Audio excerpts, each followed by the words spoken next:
Hello, so this is a video looking at the concepts of dielectrics when we're talking about capacitors.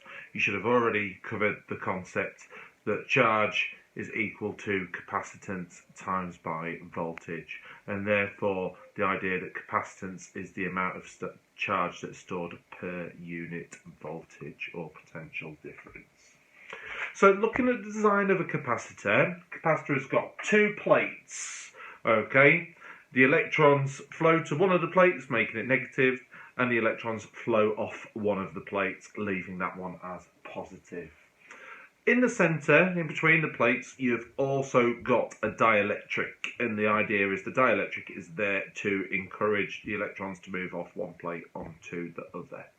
So let's have a look at this diagram here. So here we've got our two parallel capacitor plates, and we've got a dielectric material in the middle. Now that dielectric material has got dipole molecules in.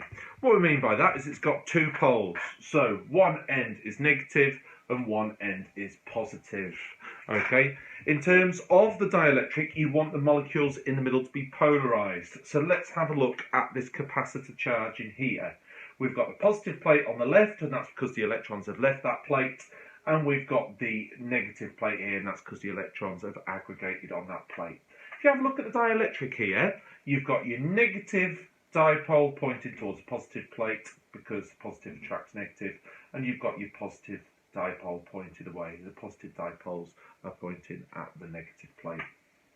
Now, because you've got this dielectric here, the positive side of the dielectric attracts more electrons to the negative plate. Okay, so what's happening here? You've got your positive plate here, you've got your negative plate.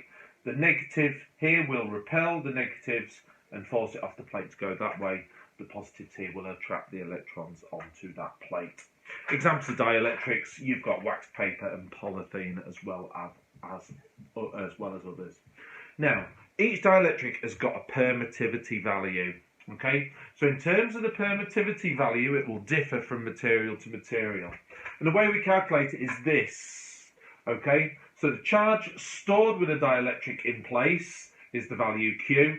Q0 is the charge stored without that dielectric being there. So you compare the two values, and when you do charge with the dielectric in place and the charge stored without a dielectric in place, Q divided by Q0 will give you that permittivity value.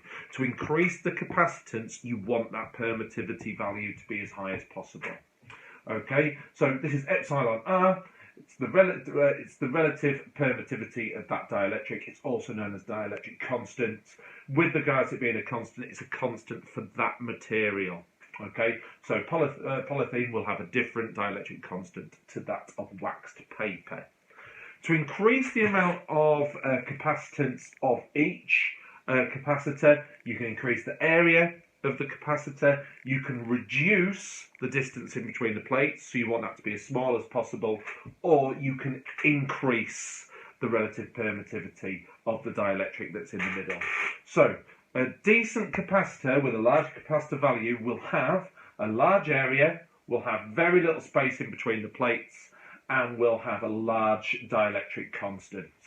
What we do is we compare that value to the permittivity of free space, which you will have come across when we did electric fields, and you look that up on your data sheet. Capacitance is equal to area times by permittivity of free space times by the dielectric constant, all divided by the plate separation. You need to be able to apply that equation, and you need to be able to rearrange that equation. Okay, thank you very much.